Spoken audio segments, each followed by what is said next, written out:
আজিৰ দিনটো চব্জি কটাৰ পৰাই আৰম্ভ কৰি দিওঁ বোলো। এইফালে ধুনীয়াকৈ পিঁয়াজ চিয়াজ গুচাই লওঁ, লগতে এইফালে কবিও কাটি লওঁ বাৰু। আজি মানে গম পাইছে কবি আৰু পিঁয়াজ দেখি কিনো বনাব।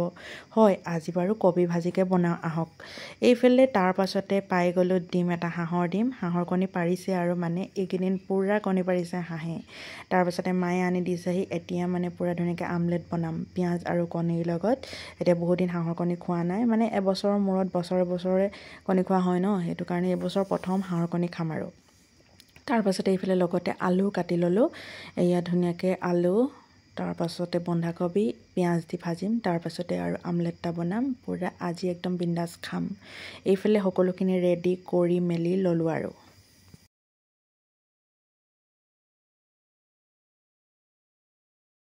এইফালে ৰেডি হোৱাৰ পাছত কেৰাহী পাতি দিলোঁ, তেল দি বোলো পিঁয়াজ জলকীয়া দি দিওঁ বোলো। তাৰপাছতে পিঁয়াজ হালধি দি এতিয়া খানাটো বনাই লওঁ। তাৰপাছতে ইয়াত মানে পিঁয়াজ হালধি পূৰা ধুনীয়াকৈ ভাজি লৈছোঁ। তাৰপাছতে ডিমটো দি দিছোঁ, মানে এতিয়া আজি এনেকৈ খাওঁচোন ডিমটো, মানে এনেকৈ খাই ভাল লাগে, পূৰা খাই লওঁ।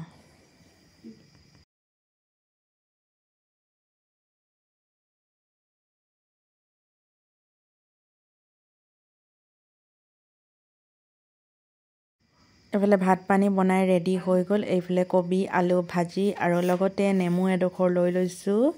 নেমু টেঙা এডোখৰ হ'লেতো ভাল লাগিব ন। তাৰপাছতে এইফালে হাঁহৰ কণীৰ লগত বিলাহী আৰু জলকীয়া আৰু পিঁয়াজ দি এতিয়া বনাই মেলি খাই বৈ মা আৰু মই ওলাই যাওঁ অকণমান বিশেষ কাম এটাত। কিন্তু বিশেষ কামটোত ওলাই আহিছোঁ, হয়, অৱস্থা একদম সংকটজনক হৈ গৈছে আমাৰ। কি বৰষুণ দিছে চাওকচোন, গোটেই একদম তিতি ছাতি লৈ পানি আহিছোঁ। মায়ে একেবাৰে কাপোৰ কানি দাঙি ল'লে, সেইবোৰ মানে ইগন'ৰ কৰক দেই। তাৰপাছতে উপায়টো নাই, এতিয়াতো আহিবতো লাগিবই বিশেষ কামটোৰ বাবে। এইফালে আমি দুইজনী ওলাই আহি গ'লোঁ।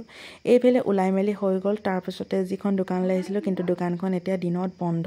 উপায় নাই, এতিয়া দোকানতে ৰখি আছোঁ আৰু কাষৰ দোকানখনৰ খুৰীৰ লগত কথা বতৰা পাতি, আৰু এতিয়া খুৰীয়ে চাহ খাবি আহ বুলি কৈছে আৰু চাহ একাপ খাই লওঁ বোলো। আৰু কি বৰষুণ দিছে চাওকচোন, বৰষুণ নেৰাই হ'ল। এতিয়া দোকানতে থাকিব লাগিব অলপ টাইম।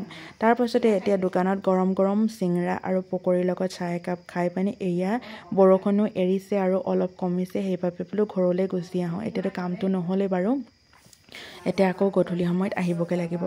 বৰষুণ নেওচি এইফালে ঘৰ আহি গ'লোঁ। ঘৰ পাই তাৰপাছতে বৌহঁতৰ ঘৰত সোমালোঁ। মানে বৌয়ে কৈছিলে আৰু বিহুৰ এইফালে কাপোৰ আনি থৈছোঁ, চোৱাহি আহা। মই বোলো ঠিক আছে বাৰু দিয়া, তুমি মাতিছা যেতিয়া যাম বাৰু। আকৌ সোমাই যাব কৈছিলে দেই বৌয়ে, মানে কিবা এটা বোলে মই বনাই থ'ম, তুমি সোমাই খাই যাবা। মই বোলো ঠিক আছে বাৰু, মই সোমাম। তাৰপাছতে এইফালে মা আৰু মই সোমাই দিলোঁ। তাৰপাছতে এতিয়া বৌয়ে পূৰা পকৰী আনিছে চাওকচোন, পকৰী আৰু লুচি পূৰা ধুনীয়াকৈ দিছে আৰু হাঁহি হাঁহি কিবা এটা কৈ আছে জমনি।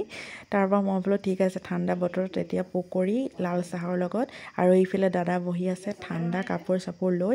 এতিয়া লাল চাহৰ লগত পকৰী আৰু লুচি খাই লওঁ। তেনেকুৱাতে চাহ তাহ খাই ঘৰ আহি গ'লোঁ। তাৰপাছতে আহি গ'ল আমাৰ এইফালে টিকনি দাইটো। এইফালে টিকনি দাইটো আহিছে কেলৈ জানেই নহয়, এইফালে আৰু ভণ্টিজনী আছেই নহয় চাওক। এয়া এতিয়া আমি ফুচকা খাই লওঁ আহক। ডাৱৰীয়া বতৰ, ফুচকা আৰু কাঁচা চানাৰ লগত পূৰা একদম আজিৰ দিনটো যোৱাই দিওঁ আৰু। এয়া ধুনীয়াকৈ আমি এতিয়া মিক্সাৰ পূৰা একদম জলকীয়া পিঁয়াজ কাটি আছে, এইফালে ফুচকা ৰেডি কৰি আছে। এতিয়া খাই লওঁ বাৰু ফুচকা।